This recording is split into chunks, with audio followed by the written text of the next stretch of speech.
Hello guys, I hope that you're fine. It's a beautiful day outside. It's actually raining. I don't know if it's visible or not, but yeah. So I hope that you visited the last video. Actually, it was a nice one.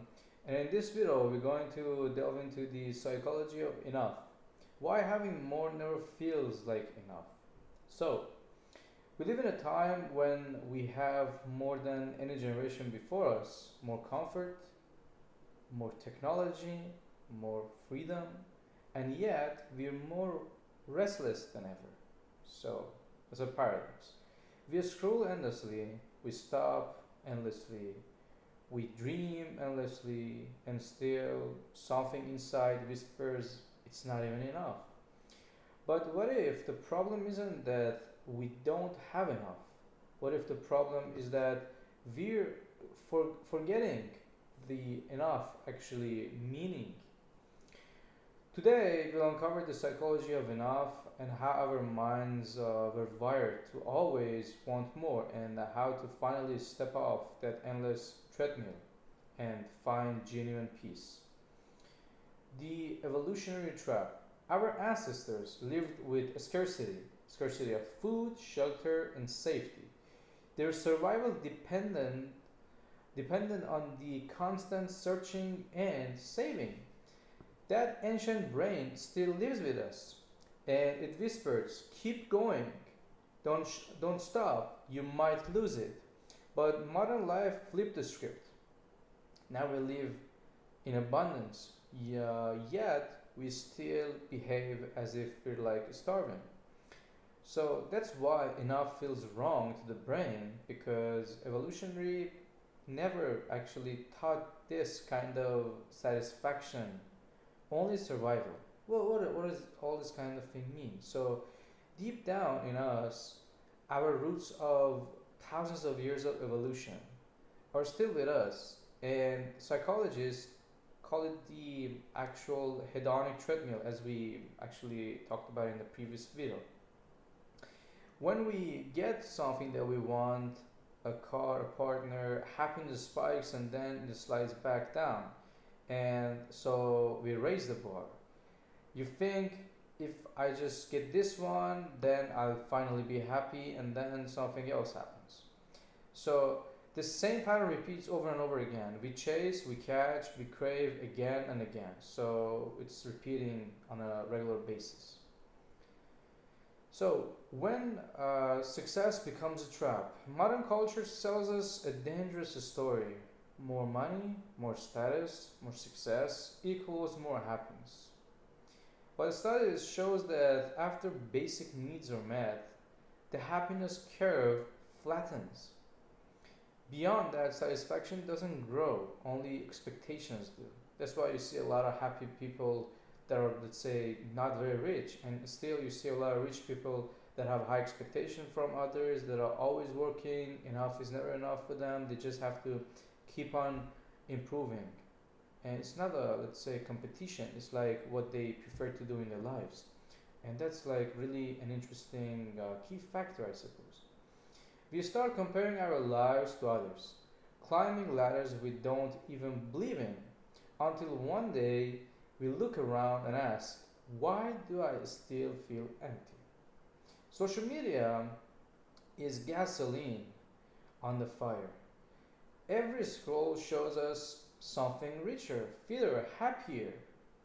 But here's the truth: comparison turns blessings into burdens, it transforms gratitude into greed. We stop asking, "Am I happy?"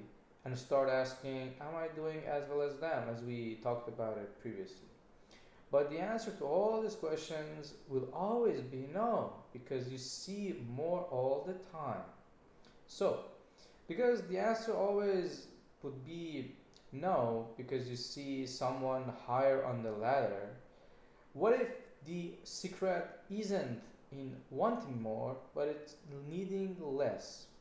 Imagine waking up and thinking, "I have enough time, enough love, enough peace." That's not, let's say, freedom.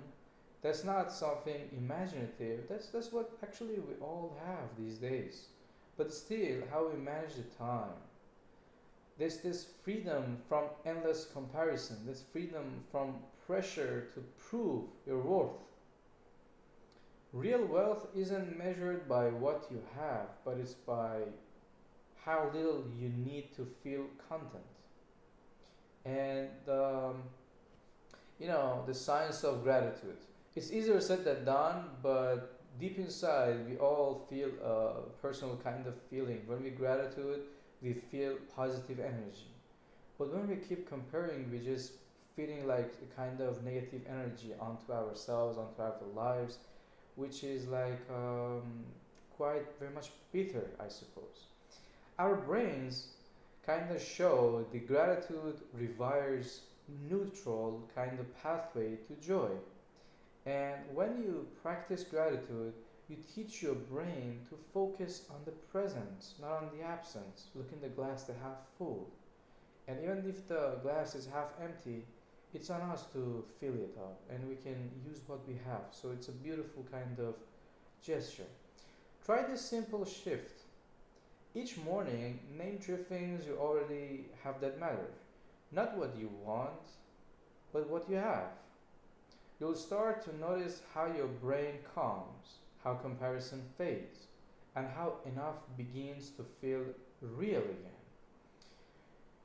The more we rush, the less we feel. Satisfaction lives in the spaces between, in the pause between the goals, the silence between the words, the breath between the tasks. Actually, if you think about the music, music is made by the pauses between the playing. So it's not always playing. So all these pauses bring the meaning in a much better way. So that's really beautiful. Slowing down isn't wasting time, it's recalming. And it's like narrowing down, it's like getting the right purpose. It's how we rediscover the beauty in the ordinary moments. And all in all, we don't need more happiness. We need to see the things more clearly and feel satisfied on what we have. So, enough is not a number, it's not like just statistics that you kind of compare. It's a state of mind. It's the moment you realize that what you have, who you are, and where you are right now is complete and it's great and you're doing a great job. You shouldn't compare yourself to your friends or your peers. You should compare yourself to the yesterday you. I know it's easier said than done. I know it's very difficult, but it's just like that, and we should try to think clearly. Because in the end, the richest person isn't the one who has the most, but the one who needs the least. If this video and message spoke to you, take a deep breath and you already have enough to begin living differently today. Subscribe for more reflection on psychology, purpose, and the art of living well. And let me know what you guys think, and if there is a topic you want me to discuss. And you're always welcome with your comments. And see you in the next one. Have a nice, beautiful day. Bye bye.